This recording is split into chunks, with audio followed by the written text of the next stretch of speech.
Now, as if Australia doesn't have enough problems with China at the moment, there's all those trade sanctions, there's the no talkie from the Chinese ministry counterparts. They just are not dealing with Australia in a diplomatic sense. There's the threat of that new city they're talking about building in Papua New Guinea.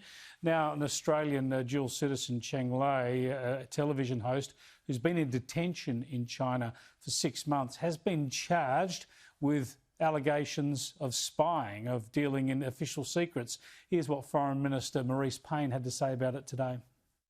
On Friday evening, the Australian government was informed by Chinese authorities through our embassy in Beijing that Australian citizen Cheng Lei has now been formally arrested on suspicion of illegally supplying state secrets overseas.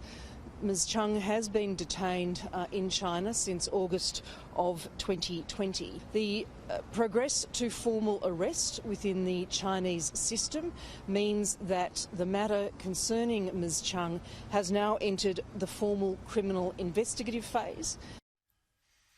Yeah, this is deeply worrying. Let's catch up with former Foreign Minister of this great country, Alexander Downer, who joins us now on the phone from South Australia.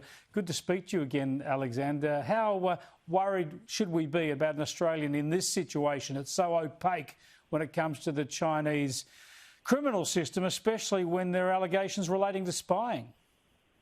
Well, I think it is pretty serious because, first of all, we don't have any substantive diplomatic contact with the Chinese leadership, which means that Marise Payne can't just ring her counterpart and talk it through. And secondly, China has developed a reputation for pursuing what you might call hostage diplomacy. That is that it's a sort of tit-for-tat. They seize our people and they seize them until they achieve whatever they want to achieve. They've done that with Canada. They've held a Canadian citizen for a long time, for a couple of years now, in retaliation for the Canadians holding a Chinese citizen and prosecuting a Chinese citizen.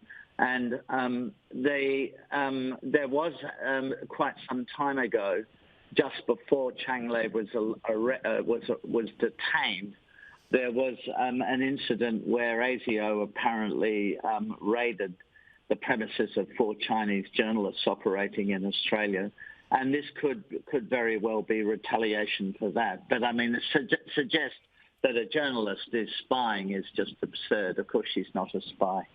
Now, the difficulty here, the judgment for the Australian government and diplomats is going to be how to play this. Obviously, Marise Payne made a very careful statement today about the facts as they've turned out. Will the government, do you think, be speaking about this publicly? Will there be a lot of public debate about this, or is it the expectation that a quiet diplomacy might be the best approach?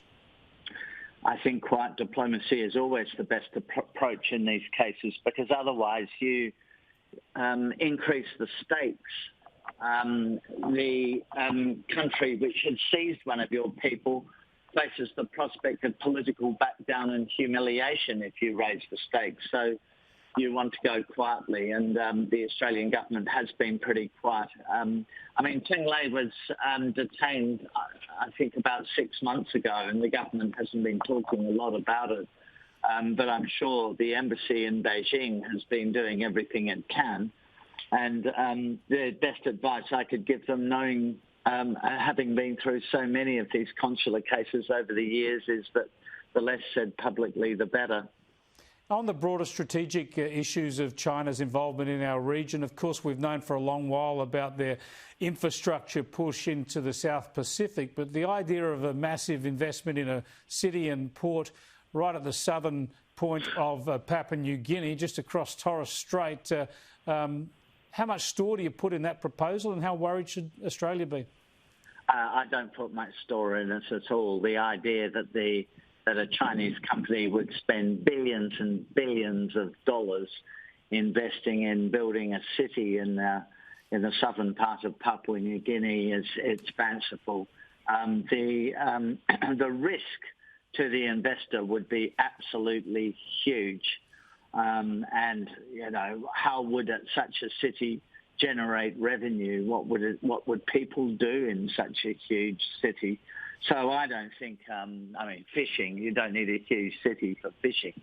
So I don't think it's a realistic proposal at all. I don't think it's going to happen, frankly.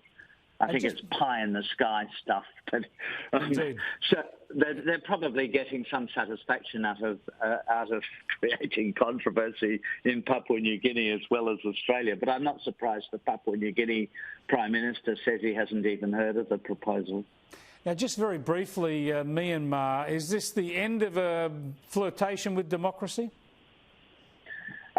Well, they say for a year it is, and they'll have new elections in a year. But I have a feeling, you know, they won't be calling in Linton Crosby to help the military with their election campaign. They'll simply rig the election so that Aung San Suu Kyi and her political party, which is called the National League for Democracy, doesn't have the overwhelming win that it had in the free and fair elections that they held in November last year. So I think the military have come to the conclusion that given the huge support there is in Myanmar for Aung San Suu Kyi and for her political party, they just can't afford to take the risk that she will reduce the power of the military, she'll marginalise the military, and they don't want to see that happen at all. So I would be quite pessimistic about it, actually. There'll probably be some sort of an election in a year's time, yes, but I imagine it some sort. Yes, I don't think it'll be very credible. No.